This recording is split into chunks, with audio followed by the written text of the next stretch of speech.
Début des cérémonies de commissionnement des membres du ministère de Djamaya Baba, activité qui a eu lieu à l'école primaire de Bembéi en ville de Bougnan. Au total, 520 ménages répartis entre 4 groupes de 10 ou 15 personnes ont bénéficié de cet accompagnement de l'église anglicane du Congo, diocèse de Boga, en faveur des personnes déplacées et autres dans le but de soulager leurs souffrances, à les capaciter par diverses formations pour leur autoprise à charge. Monseigneur William Bayemouka, évêque du diocèse de Boga, nous a dit plus. On les réunit et quand ils se réunissent entre eux, ils définissent les rêves, visions de leur famille et ils vont exécuter.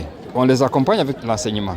Je me rappelle, la première fois qu'on a rencontré certains, ils ont dit, nous voudrions cultiver, nous allons chercher de l'emploi dehors, parce que nous n'avons pas de terre. On dit, mais vous pouvez prendre cette terre-là et planter ne fût-ce que de tomates, d'oignons, des petits rien devant votre tente ici. On leur a appris ça. Il y en a qui, quand ils ont commencé à faire ça, ils ont commencé à avoir leurs moyens parce que l'argent qu'ils pouvaient chercher en allant travailler chez les autres, il y avait une compensation. C'est parce qu'il y en a qui pouvaient produire eux-mêmes. Nous avons commencé avec les déplacés.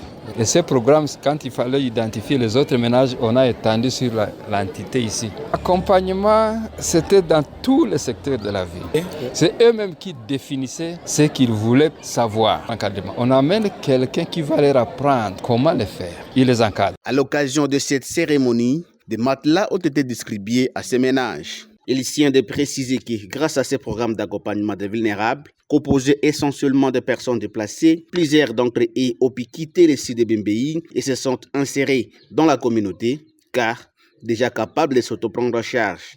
L'église anglicane du Congo, diocèse de Boga, ne cesse d'atténuer les souffrances de la population à travers de telles initiatives et programmes qui constituent également un moyen de sauver les âmes.